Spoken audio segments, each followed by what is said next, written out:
Good evening, everyone. こんばんは。I'm Atsuko Ichikawa, one of the EducationUSA advisor in Tokyo.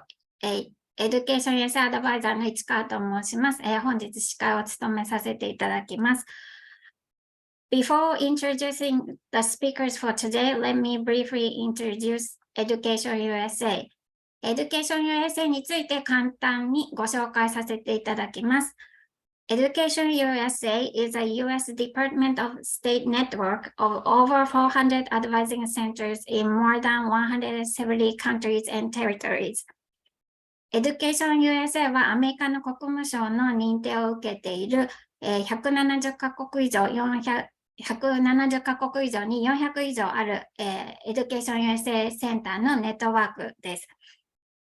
The network promotes U.S. higher education to students worldwide by offering accurate, comprehensive, and current information about opportunities to study at accredited post-secondary institutions in the United States. アメリカの大学院留学に関する正確で公正最新の情報を提供しております。We have 6 EducationUSA centers in Japan at the U.S. Embassy and Consulate. 日本では6つのセンターがアメリカ大使館領事館を拠点にございます。If you have any questions, please contact EducationUSA near you.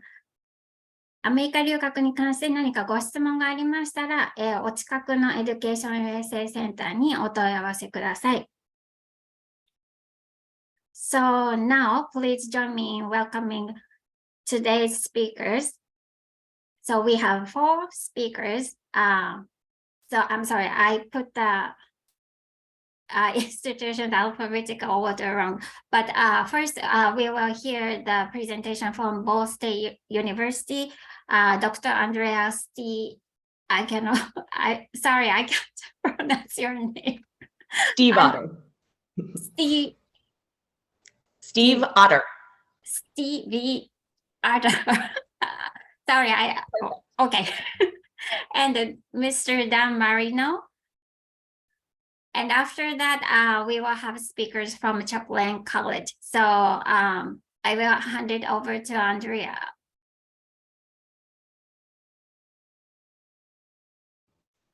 Fantastic. Thanks so much. And good evening, everyone. We really appreciate you joining us this evening to hear a little bit about esports and how U.S. universities are supporting the esports industry by providing multiple options to students who are interested in studying in the U.S.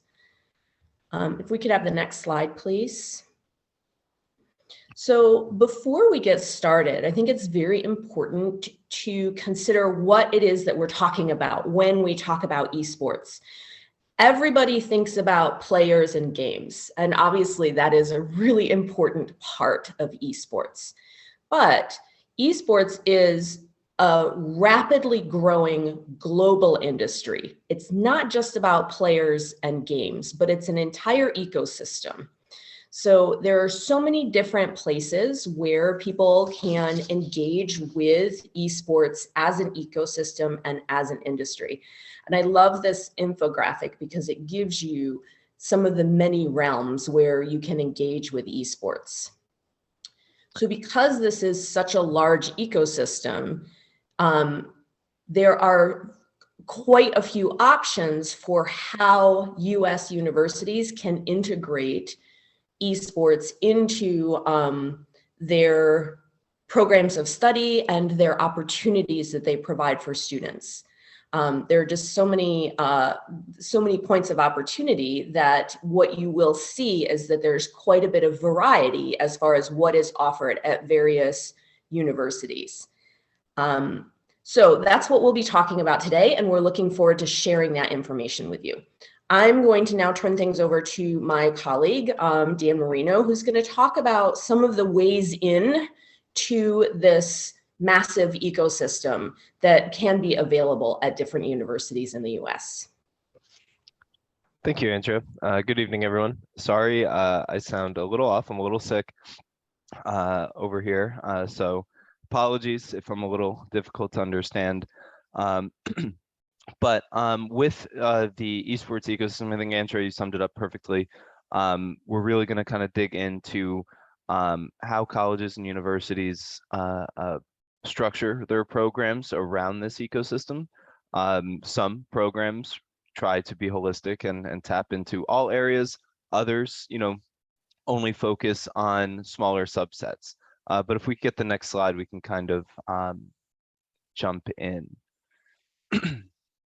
So, as mentioned, U.S. universities and colleges across the country in the United States have begun to recognize this ecosystem and the power of esports on their campus. Over the last 5 years, colleges and universities with esports programs have grown rapidly. We're over 500 different schools nationwide that have some sort of formalized program, be it a student-run club or an official university-sponsored esports program. But one of the things I always mention is that every U.S. institution, college, university, community college, they all have esports on their campus. It's just a matter of how organized it is. So some schools will just have groups of students that are playing games together, all the way up to colleges and universities that have a fully sponsored esports program, really trying to dig into those different areas on the ecosystem. So it might be academics, it might be varsity, it might be club, it might have to do with content creation. So depending on which university, depending on which college, you might get a different slice of that ecosystem. Could we get the next slide? So as students start to think about which schools they might have an interest in, which esports programs they might want to get involved in, this goes for both international and domestic students for us. So students coming from, in this case, Japan, or students coming from 15 minutes down the road, there are certain things that they should think about, as they approach esports and as they approach, their college and university search. So when you're thinking about esports, as an addition to your college experience, right? Because these institutions coming to a university, college, academics is the first piece, and esports is a supporting pillar in that experience for you to kind of make it a fulfilling experience for yourself.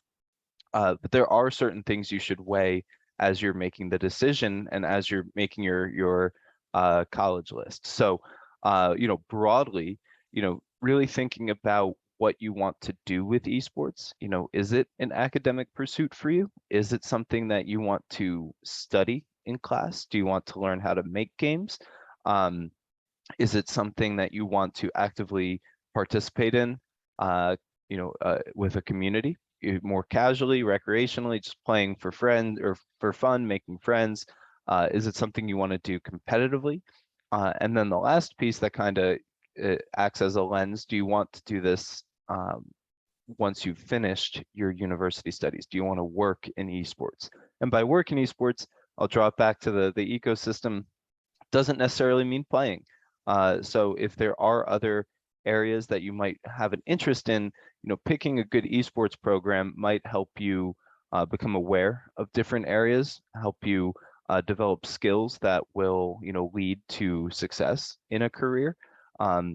So all depending on, what your long-term goals are, will help inform you of which college esports program might be the best fit for you. So again, it might be academically, it might be community-wise, or it might be competitively.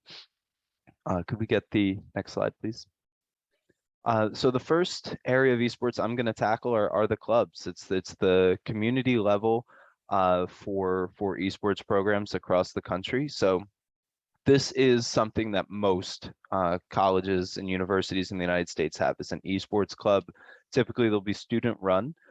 So it's a great way for students, again, to connect with one another, to join a program, to meet other like-minded students that play the same games that they do, maybe the same majors that they are. Additionally, it's a great way for students to get leadership experience. It's a great way for students to understand, how to run an organization, how to budget certain funds, how to put events on, how to manage people and projects. So there are leadership skills, there are career-oriented skills by being in a club, but at the very minimum, you could be an active participant, finding ways to connect with other students, playing games, as I mentioned. And this is something that every university, or nearly every university in the country, will have some level of an esports club. At Ball State, we also have an esports club. Right now, it's about 700 students. We have varying members of our student leadership. We have about 30 or so students that run the club, and then the last 670 plus, however many, are members of the club, and they'll run club teams that act competitively. They'll do game nights, they'll do watch parties. So League of Legends Worlds was just an event that happened recently. So we did a big watch party for the finals in our esports center. It's really about building community. It's really about building friendships, and it's a great way on campuses, especially ours, to leverage that and to deliver on the student experience. So there is a question in the chat that asks, are there any requirements to join esports clubs? So the answer to that is no, typically. It really does depend on the institution, but to get involved in an esports club, there likely will be no requirements. Now, where things get kind of hairy or confusing is where sometimes when universities only have a club, they'll have club teams that might have a certain level of skill that you need to possess in order to be on that club team.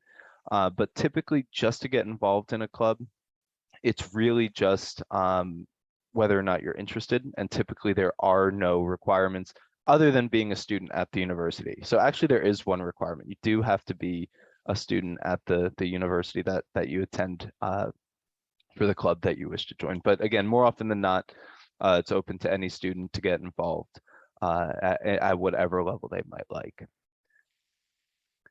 Could I get the next slide, please? So the next piece, and this is something that I encounter as the biggest interest, the biggest draw into esports, it's the competitive teams, it's the varsity teams, right?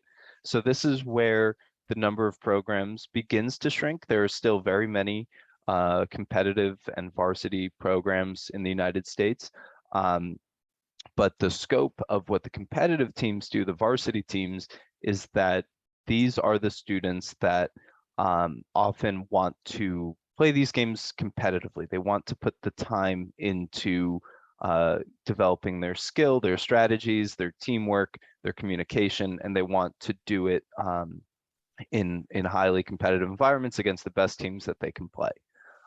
So schools often will pull the best players that they have on their campus. Sometimes they'll recruit in order to build these teams, and they'll compete in a large swath of games, a large amount of games, depending on the university. Each game lineup might be a little bit different. So at Ball State, we compete in Overwatch, League of Legends, Rocket League, Valorant, and Sim Racing. But there are schools out there that do all of those games, plus games like Call of Duty or games like Fortnite. So that's another thing that, as you're making your college search, if a competitive program is something you're interested in, making sure that they offer your game title, that they support players or teams in the game that you're most interested in, because typically they'll be the most well-equipped in order to bring you into the program and get you situated in order for you to begin competing. So with the competitive teams, as I mentioned, it is for students that really do want to lean into that competitive element, that team element, but typically that does come with some commitments, some time commitments. More often than not, on our campus at least, we sit about 15 hours a week for students on our varsity teams. So for students that really do want that competitive experience, it's not something that they can just do a few hours a week here and there, or just a couple minutes each day. It's something that is a craft. It really is something that is similar to a part-time job. But the way that programs will build their varsity teams is with academics in mind, that they come first. So oftentimes esports programs really won't schedule any varsity events until after classes are done for the day. So more often than not, if you are a student at a U.S. university, most of your classes will be somewhere between 8 a.m. and 3 or 4 p.m. Sometimes, yes, you may have classes that go beyond that 4 p.m. start time, but typically you'll be well within that range. And when you are done with classes for the day, that's when esports picks up. So I know in our program, we never have esports events when a student has classes. We try to schedule around those. So, joining certain programs, going into it, you shouldn't have to have that conflict between, do I go to class or do I go to an esports event? It should be something that's scheduled around your classes and, your academic experience first. So once you're on the team and once you're practicing those 15 hours a week, ultimately, you want to get into a match and you want to compete. There are a number of leagues, competitions, and tournaments available in the United States for college esports. So again, depending on the game that you play, the skill level that you're at, and in a lot of ways your availability to compete as a team, you'll be able to enter different tournaments, competitions, and in some cases in-person events as well. And those are oftentimes a lot of fun. It's always fun to win, but I think it's just as much fun to be able to participate in these events and meet the people that are on the teams and work together as a unit.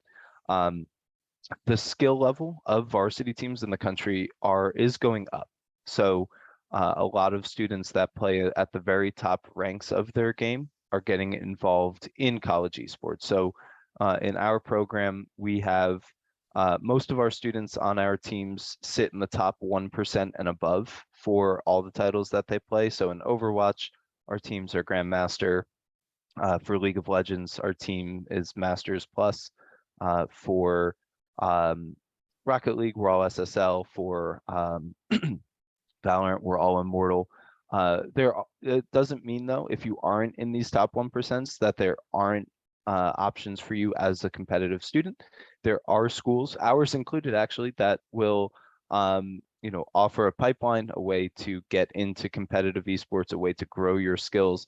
So don't worry if you're not at that skill level yet. There are still competitive options across the country for you. Another question. This is a great question. So do students pay a fee to belong to the competitive team or the esports club, and how much? So I would say no. I'm sure I can be proven wrong, but I would say most universities and colleges do not charge students to be part of varsity teams. Typically, at least, I'm speaking from my experience at our university, it's almost the opposite, where if a student gets on our varsity team, there are scholarship opportunities, there are travel expenses covered from the university, there are, we cover uniforms. So it's more likely the opposite, that should a student make a varsity team, they're able to receive back, whether it's financial aid or merchandise or travel experiences, they have the ability to earn that back. But can take the next slide here. I'm just going to jump in for one second about the payment part. Many universities have a structure where clubs are covered by the standard fee structure that students pay. So it's a little bit of a complex question. There's nothing additional. You, as a student interested in esports, it's very rare for you to need to pay additional fees just because you're interested in esports, I think is probably the best way to put it. But again, as Dan said, we could be proven wrong. There might be one university, because again, there's 4,000 universities in the US, so a lot of variety available. Yeah, exactly. And that's also true of most clubs and programs on college campuses as well, where it's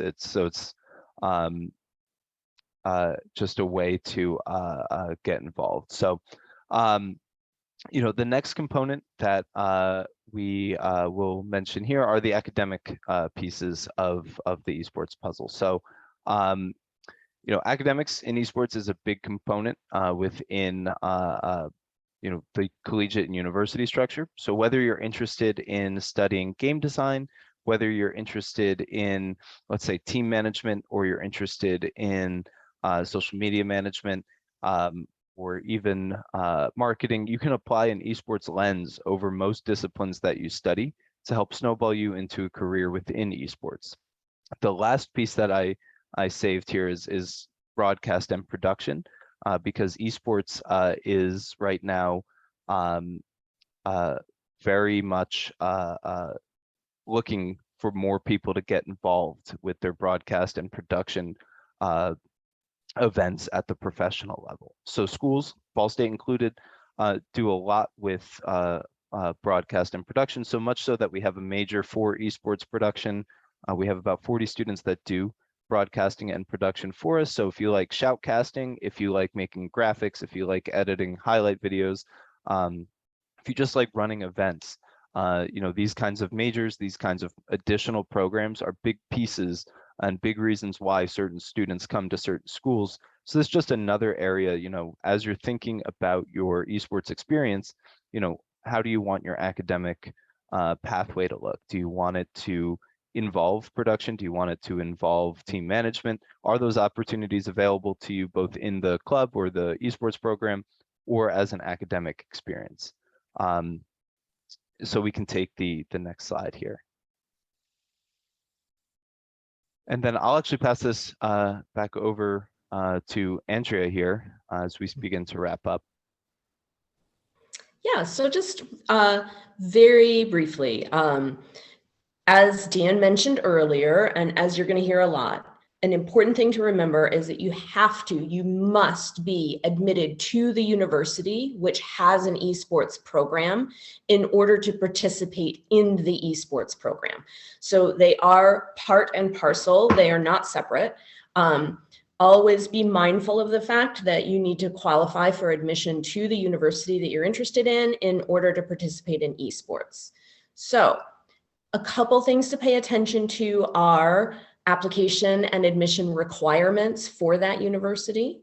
Whether the university requires certain tests. So for example, Ball State is test optional. Many universities are test optional, but not all of them are. Is there an essay required? All of those admission requirements must be met. Also keep in mind deadlines. Deadlines are not negotiable. And usually application deadlines are for completed applications, not to start your application, but to finish your application.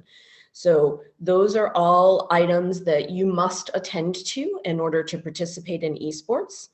And also just keep in mind that if you are interested in the varsity team option on a university campus, there may be some additional steps like meet and greets or tryouts or VOD reviews or whatever it is that is necessary in order to secure your spot on a varsity team.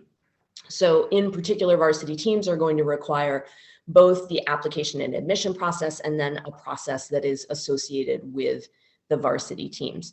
So those are just a few things to keep in mind. And now we would like to, we can go on to the next slide. We have a little bit of contact information about some of our esports activities that are happening on the Ball State campus. Please do check us out and engage. We'd love to be able to connect with you as you're considering your options in the US. And then we'd love to turn things over to our colleagues from Champlain College to talk to you a little bit further about how US universities are supporting esports.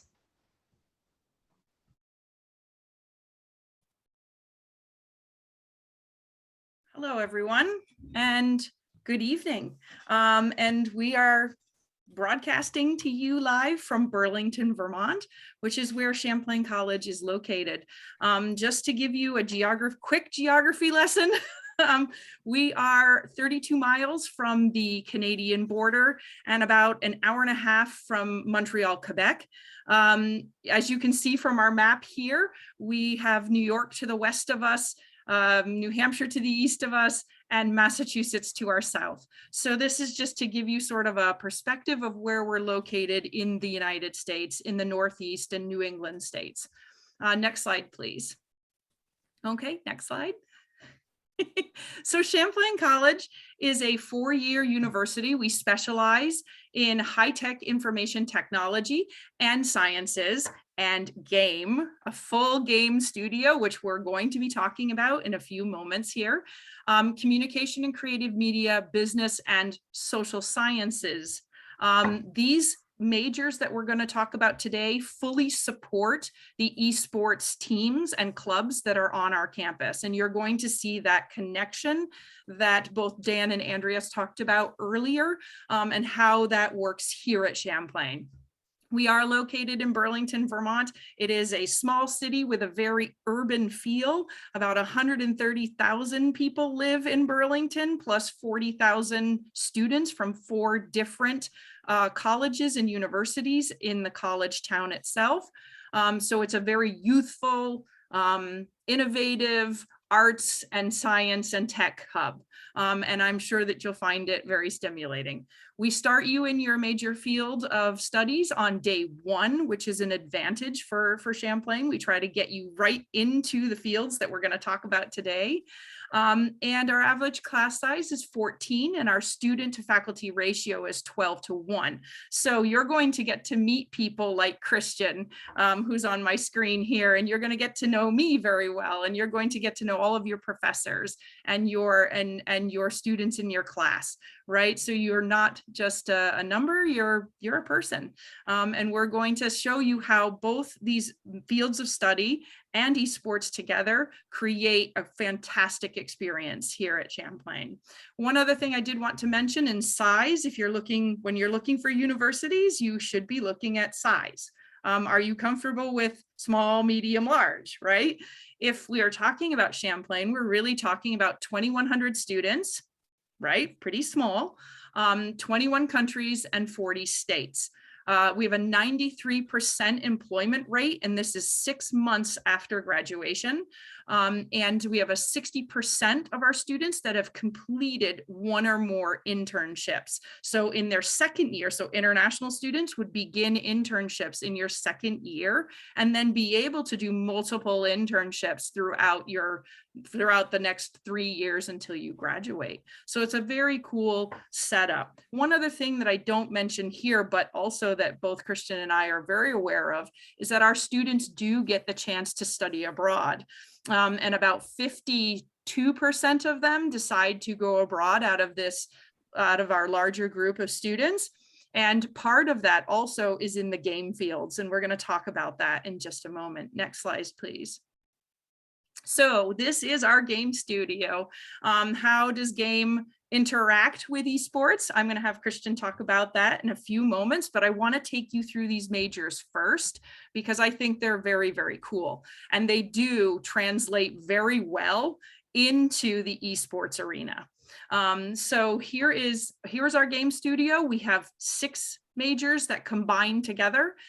In your second year, these game majors all come together to start making teams, and they start working towards potentially, and actually not potentially, but actually creating a game that goes to market at the end of their 4th year, which would be their graduation year. So we have game art, we have game programming, game design, game production management, and game business and publishing, and game sound design. Now, you may say to yourself, okay, Jesso, what are all these majors and what do they do? A game artist is the person who develops the assets of a game, the characters, the environment, and all the art that goes into that is a game artist. The game programmer, code. They are the coding machines behind games that you see playing. Game design is logistics, story play, narration, right? Rules of the game. Game sound design is composition, the music behind it, the eerie sounds that you hear behind it when something's gonna come and get you. All of those like sound effects that you hear, voiceovers, these are all things that are part of game sound design. Game production management is the business person behind it who's keeping track of budget and schedules and deliverables and making sure the team gets to do what they need to do. And they corral the creative genius behind all of the games that you see.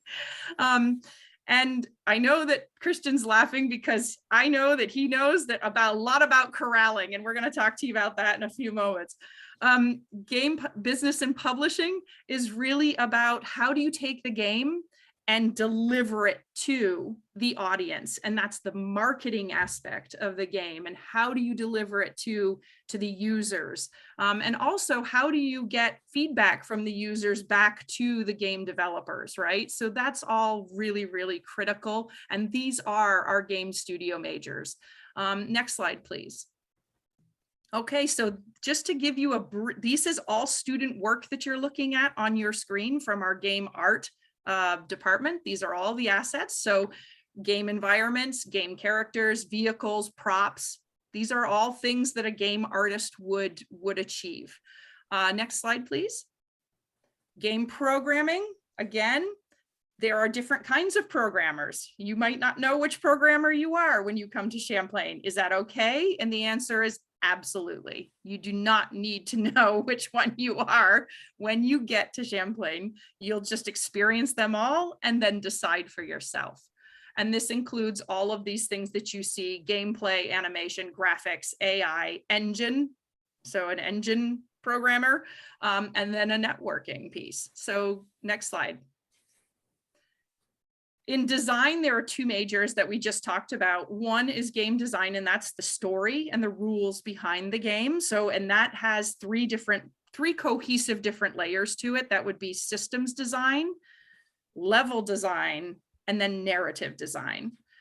Game sound design is the mood, right? The music, the voiceovers, the sound effects, the game engine scripting and implementation, right? These are so critical to how games feel, think, and run, right? So really cool. Next one, please. And then you have two business majors in the game studio, and this is the business of game. And this segues really coolly into esports. But in this case, this is the business strategy, the content and community, the user research and game analytics. And then on the production side, it's project management and business knowledge and soft skills and leadership. And these are really, really essential to the game being delivered to an audience and a community, right? And how that community and the game become one, right? Next slide, please. And so now I'm going to turn this over to my lovely colleague, Christian, who's going to lead you through esports at Champlain. Hi, everyone. Before I get into my stuff, I think we have a few questions Jessa and I can answer. And so Jessa, the first one being, does Champlain offer ESL classes? At Champlain College, you have to have, the answer would be no. We currently do not have ESL courses to start. However, the idea here is if you have a 79 IBT TOEFL, if you have a 550 paper-based, the first one's computer-based, second one's paper-based, if you have an IELTS, right? So if you have an IELTS of a 6.5, or you can also submit Duolingo, which would be 105 plus. That there are multiple ways of showing English proficiency at Champlain. There's not just one method, but you have to have that English proficiency in order to come into direct admit into these programs that you're seeing on the screen. So thank you for that question. Next one, Christian. I don't know anything about computer programming. Is it still possible for me to major in game design? As a game designer, you do not necessarily need to know about computer programming to do game design. Game design itself is about narration. It's about, think chess. Think about the game of chess, right? You have to know the rules. You have to know the strategy. And that is what a game designer does. This person thinks about how does this story tell in this particular game? And this person also thinks, if this person does this, what happens next, right? Again, strategy, role play, rules of the game are essential. At Champlain, you can come into game design. You have to know a little bit about what you're doing in terms of computer programming. So if you don't have that in your background, can you get that when you come to Champlain? And the answer is yes. Yes, you can. However, if you are taking, just putting it out there, if you are taking computer science in any format, wherever you are, there will be a piece in computer science about programming. Even if you have that little bit of knowledge about it, that is very helpful coming in. Thank you for those questions. That's awesome. Do we have any more that we need to tackle? I think that's it for now. Yeah. Okay. So I'm going to turn it over to you, Christian. Cool. Hi, everyone. Big thanks for having me here today. And a big thank you to Andrea and Dan. They did a fantastic job giving an overview for collegiate esports in the USA. So I won't retread a lot of that ground. You'll definitely see one familiar graph, though. But yeah, so I've been working in the collegiate esports industry for the better part of 6 years now. I've consulted at some of the big D1 schools. I've started my own program. And then Champlain reached out about 1.5 years ago now and said like, hey, we're ready to jump into this. I got my master's at Champlain and it was very much a dream come true. I'm able to build the program that I want, or at least that I wanted to exist when I was an undergrad, taking the best parts of all the programs that I've seen across the country and trying to kind of recreate it here. Can we go to the next slide? So at Champlain, and as Dan was mentioning earlier, a lot of schools have both club and varsity programs, and that's very much the same here. Champlain has had the Champlain Esports Club for the better part of the last decade. Started off with League of Legends, and then it just kind of grew, and now it is the largest club on campus. We have around 14 teams this season competing on the club side. On the program side, we have 2 varsity teams that we give scholarships for, Valor and Rocket League. But in addition to that, we have a strong focus, not on just the areas that you would expect in an esports program, which is typically the gaming, but it's on the opportunities that surround the gaming. When you look at the career opportunities that are popping up, it's, just like in baseball, a hell of a lot more people make their living around the game than actually playing the game. And it's very true in our world as well. And so right now we have over 24 student employees, everything from event coordinators to graphic designers, social media managers, facility managers, video editors, anything that you would pretty much expect to exist in a private organization, we are recreating here. And one word that a lot of people use when they come through our facility and see what we're doing is that this is very much a entrepreneurial startup. This is a student-led program. I meet with various levels of decision makers within the student body through the club and through the program side. So this is very much a student-led operation here. Can we go to the next slide, please? Awesome. So these are kind of the 3 main pillars. And a little model that we have here at Champlain is that, at Champlain, esports is for everyone. The majority of the folks that interact with the club, even though we have 14 teams, the majority of the folks that interact with the club actually don't compete. That's not their passion. They're a broadcasting student that wants to get experience doing live broadcasts, or they're a communication student that wants to try their hand at shoutcasting, or they're a graphic design student that wants to make our graphics for our social media and whatnot. So there's a wide variety of ways to fulfill your passion and give yourself a advantage when you start entering the workforce and building your portfolio and building your resume while you're here. But so the 3 pillars that we really focus on are the community, so casual members, and these are the folks that they play games for fun. They're not super competitive. They don't want to turn their hobby into a job. They're here to come to the facility, be part of the community, be able to share their passion with their peers, but not have to worry about going to practice, not have to worry about general just strong responsibilities for their jobs or whatnot. This is a very much enjoy at your own rate. This past weekend, actually, the club ran their annual Extra Life event. So we raised nearly $4,000 for a local children's hospital. The majority of folks who came down this past weekend, it was a full 48 hours. We had hundreds of students that come down. The majority of them, or would be community members. They show up for our Mario Kart events. They show up for our Among Us or, whatever, just the fun sort of things. But they're not coming every day or every other day to practice for a team or whatnot. Second pillar would be players, both varsity and club teams.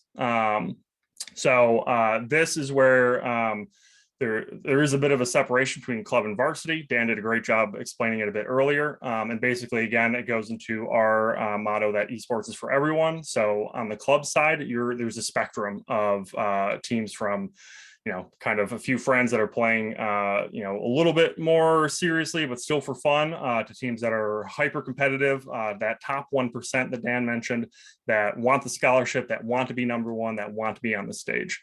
So for instance, we have 3 Overwatch teams ranging from, I think, gold average to our top has a 4.3 KSR or something. So there's a wide range within there, and we can always make new teams. And yeah, so regardless of where you fall skill wise, there's a home for you here.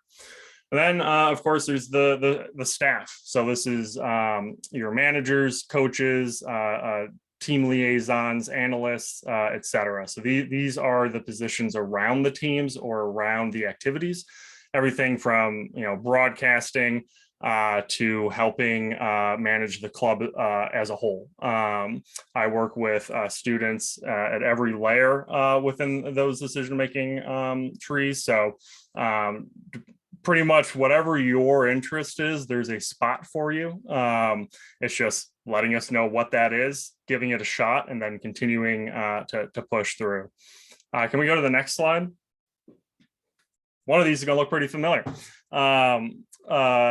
Does a great job of showing all the different areas around esports. That, again, a lot of people just think about that center component, which is the games. They don't necessarily think about the supporting elements. The graph on the right kind of shows the breakdown of majors. A lot of people think that, oh, if I want to be in esports, I need to be in the game studio. I need to be a game programmer, a designer, or what have you. Absolutely not the case. I will say that on the varsity side, this graph kind of looks pretty accurate, where half of my students are in the game studio, either designers, programmers, etc.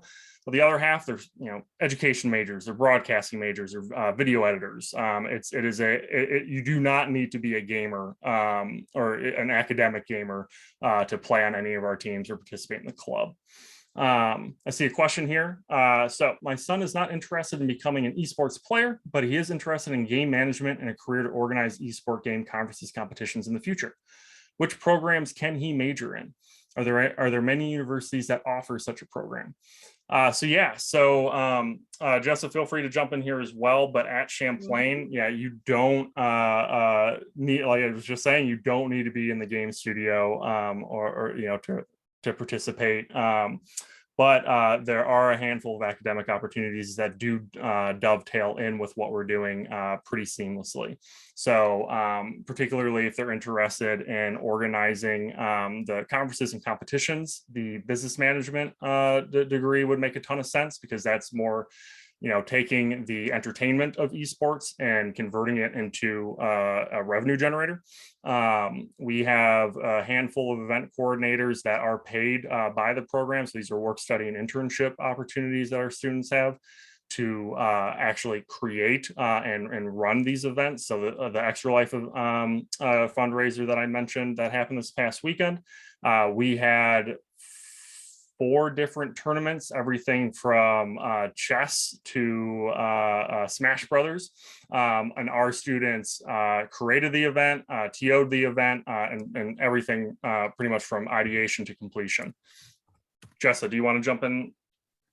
Yes, I wanted to say that In this case, I would say to this particular family to check out the game publishing major at Champlain, because that major in particular at Champlain is focused like a laser pointer on your son developing the competency to do the skills of organizing events, breaking those down, getting it to market, and helping the game thrive and the community thrive, right? So if it were me, and I were to place my put my money on something, I would say either of the two game majors that are in business, either game production management, when you're like literally corralling the talent, right? And trying to get you to budget, trying to get you to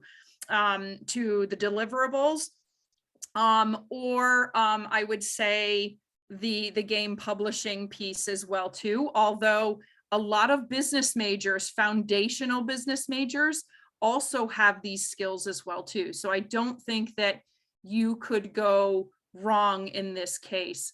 Andrea, I think we'll have you jump in a little bit later, but let's let Christian finish his presentation, please. Go ahead. Cool. Well, we have two more questions. To major in game design, you have to submit a portfolio. You don't have to submit a full portfolio. It does help if you have something. Typically, each year there is a new theme that you would create a game from scratch. This year's theme is creating a board game. So I'll submit an actual link in the chat here to check it out. I don't want everyone. Cool. But yeah, so coming out of high school, not everyone's going to have the opportunities to go through and create games. So the expectation isn't so much on having a full portfolio for your game design experience, but being able to show that you're thinking in the space, that you know how to manipulate rules and design systems for the user. The kind of test or the game design challenges they call it, you'll be able to exemplify that even if you don't have a large portfolio. But anything that you can do to show that this is a passion of yours, and this is something that you're actively engaged in, is going to help. And then last question: is an esports player considered an athlete? Whew, wow, getting real deep into it, huh? So yes, here they absolutely are. You get athletic scholarships. We treat you, even though we're not under NCAA regulations, we pretty much copy paste a lot of the expectations. You are a representative of the institution as a student athlete, and you follow a lot of the requirements for that. When is the season? That's a great question. It kind of depends on the title and the leagues that you participate in. Most of our teams play in a fall and spring season. Some just focus on one over the other. It's very title dependent and team objective dependent. And can you play other sports when there's an off season? It's going to be institutionally based here. Absolutely. Like we folks on our varsity team also play on intramural, volleyball and basketball. One of our folks plays on rugby.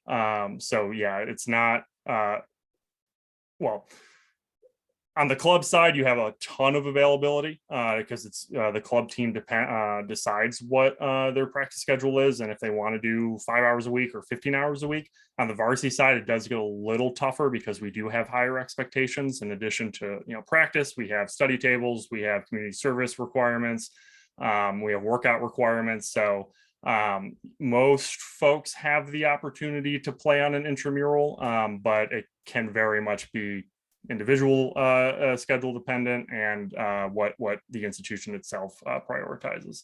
It's a great question. But cool. So we can go to the next slide. I know we're approaching the end here.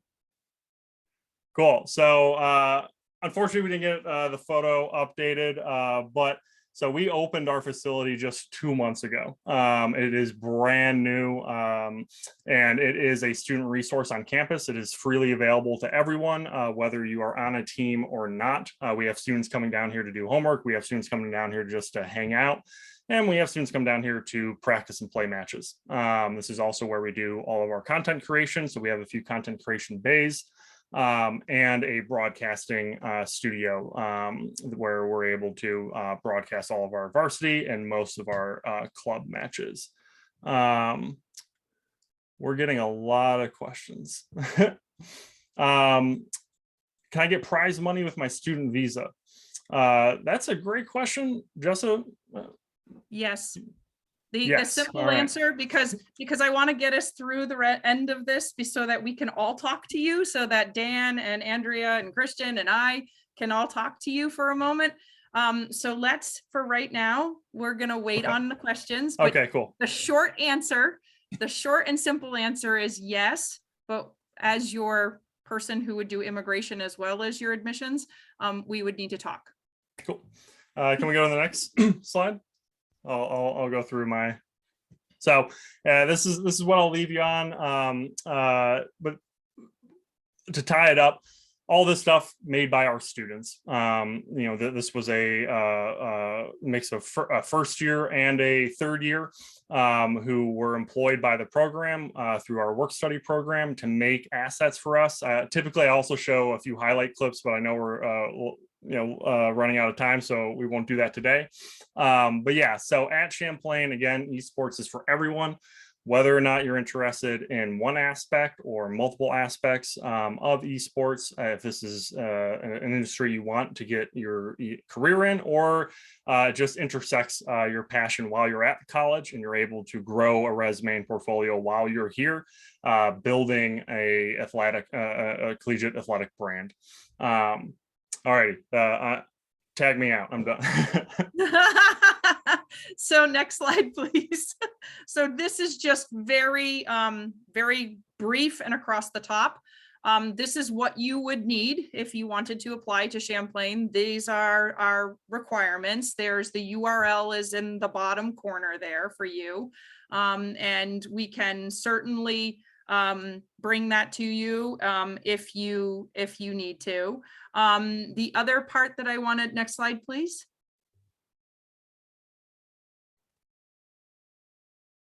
This would be the portfolio requirements that Christian was talking about for any of our game majors. You will notice that game art and game design are the two that have portfolios within that game studio area. Next slide, please. These are our merit-based scholarships. So yes, if you come to Champlain, we have merit-based scholarships that range between $5,000 and $30,000 USD every year that you are enrolled at Champlain College. Our costs are below so that you can clearly see how much we cost. We don't try to hide that. We do not have full tuition scholarships at this time or needs-based aid. However, we do have esports scholarships that are available based on both skill and merit. Next slide, please.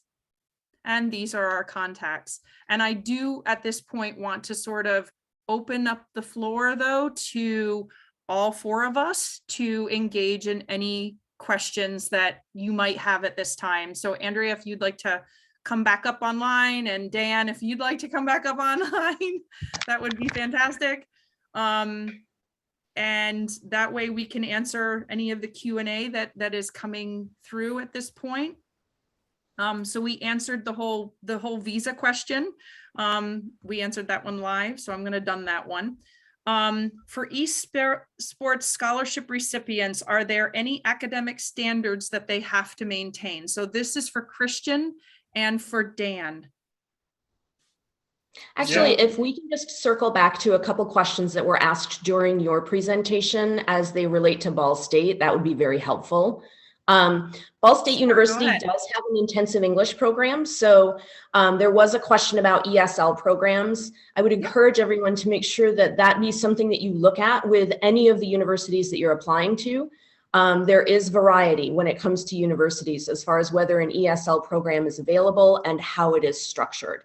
So Ball State does have an intensive English program. We do offer conditional admission into all of our undergraduate programs for students who would prefer to start within the intensive English program, and then they can automatically matriculate into our undergraduate degree programs.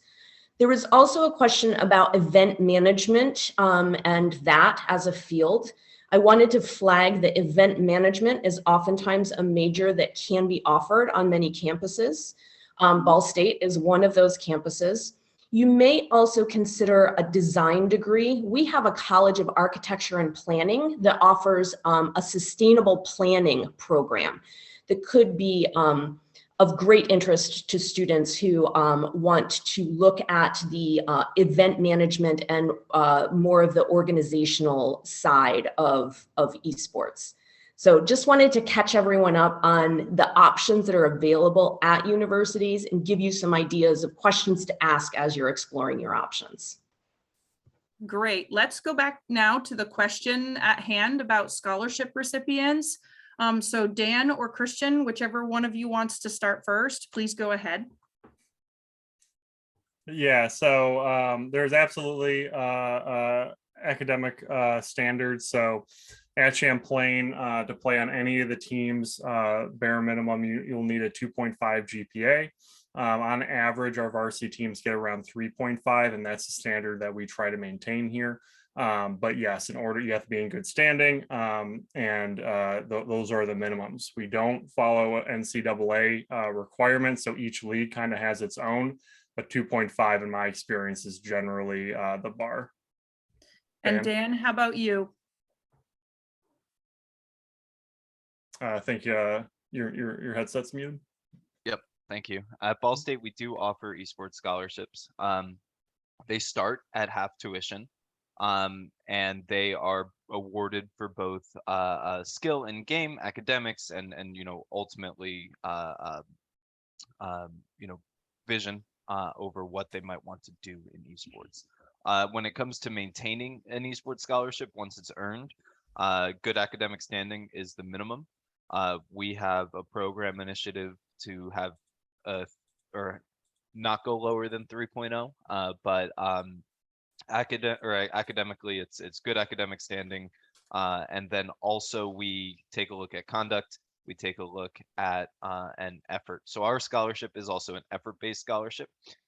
So while we do consider skill, in order to maintain the scholarship, students have to go into classes, students have to be stewards of the community, and students have to be active participants within our esports program. Cool. Thank you. I did also see a comment that I don't know whether it was wiped out or not. The comment about a car on campus. I think that's